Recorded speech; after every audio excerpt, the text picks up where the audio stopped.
Olá alunos, bom dia. Vamos estudar a parte da estática relacionada com o equilíbrio do corpo extenso e especificamente vamos estar estudando o momento de uma força. O momento de uma força fisicamente pode ser definido como uma grandeza associada ao movimento de rotação de um corpo. Você observa na abertura de uma porta que nós exercemos uma força na porta, obrigando essa porta a girar em torno de um eixo, que no caso aqui é dado pela borboleta. Assim como quando nós estamos apertando ou soltando o parafuso de um pneu, nós também estamos executando um momento sobre o mesmo, que o obriga a girar em torno de si mesmo. Todo o corpo possui um ponto de articulação, polo. O que é isso? É o local ao redor do qual o movimento de rotação acontece. No caso das dobradiças da porta, elas definem a direção do polo e a porta rotaciona ao redor desse polo, que é também chamado de ponto de articulação. Nós temos então o polo, a força que é aplicada na barra ou na porta, e D é a distância entre a força aplicada e o polo. O momento da força é dado pelo produto da força pela distância. Esse momento pode ser ter sinal positivo ou sinal negativo. Ele pode ter sinal positivo ou negativo, dependendo do sentido que nós vamos adotar como positivo para a rotação do corpo. Então nós temos aqui a força, que é dada em newtons, a distância, que é dada em metros, e o momento vai possuir a unidade Newton vezes metro. Caso especial.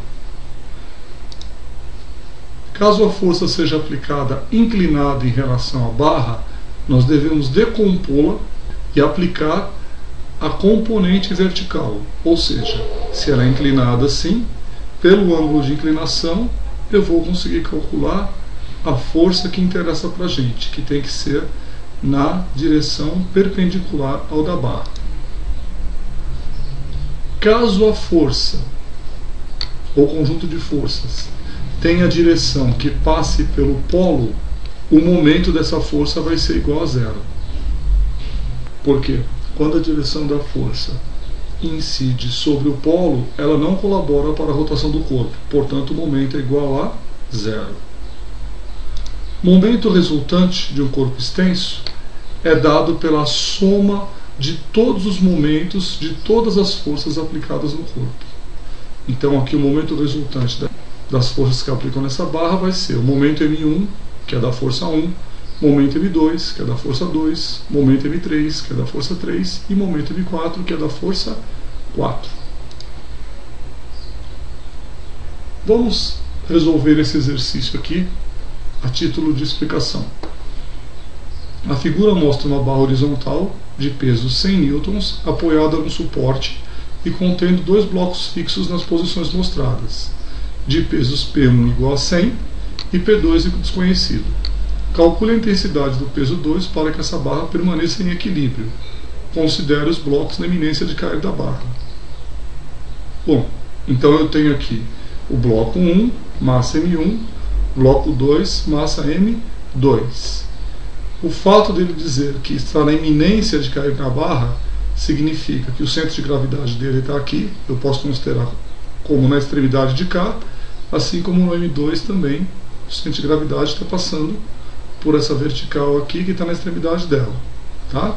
A distância de M1 até o polo, você percebe que esse triângulo aqui, esse ponto de apoio é o polo, através do qual a barra vai rotacionar ou no sentido anti-horário ou no sentido horário, e a distância de M1 até o polo vale 2. A extensão da barra é 6. A primeira coisa que nós vamos observar é o seguinte, que como a barra tem peso, o peso dela vai entrar na jogada também, vai entrar nos nossos cálculos. Toda barra homogênea, o peso é concentrado no ponto médio da mesma. Então, se a barra tem 6 metros, eu tenho daqui até aqui 3, Daqui até aqui 1, daqui até aqui 2, 3 mais 1 mais 2 perfazem 6 metros. Então, o peso da barra, que é 100 newtons, vai estar sendo aplicado aqui no ponto médio da barra. Sempre vai ser assim, desde que a barra seja homogênea.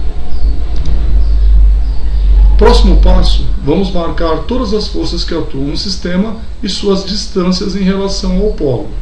No caso da barra, do peso da barra, do centro até o polo, a distância vale 1.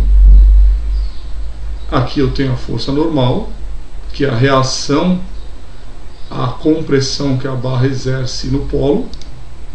Aqui eu tenho P1, que é o peso do corpo 1, e aqui eu tenho P2. Então, P1 está a uma distância de 2 metros do polo, P2 está a uma distância de 4 metros do polo, que é 3 mais 1, e P está a distância de 1 metro do polo.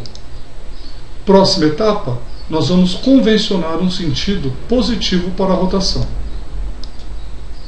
Eu considerei aqui o sentido horário como sendo o sentido positivo. Então, todas as forças que estiverem no sentido de rotação horário terão um momento positivo.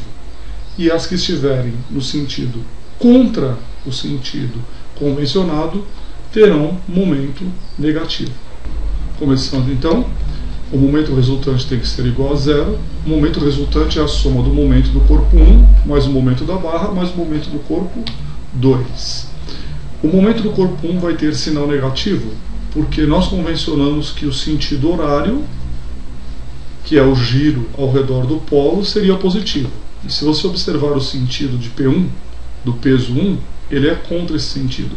Por isso que deu momento negativo.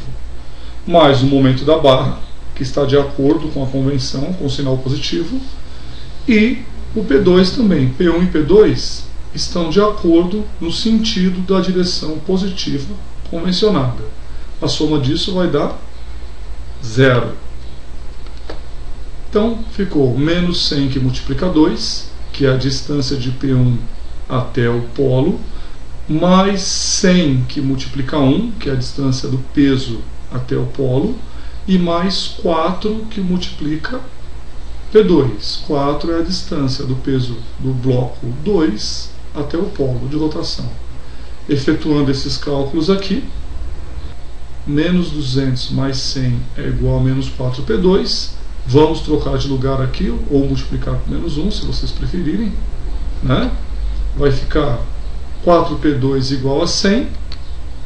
Passando o 4 dividindo, P2 é igual a 25 newtons. Portanto, a resposta do peso para o peso 2 é 25 newtons.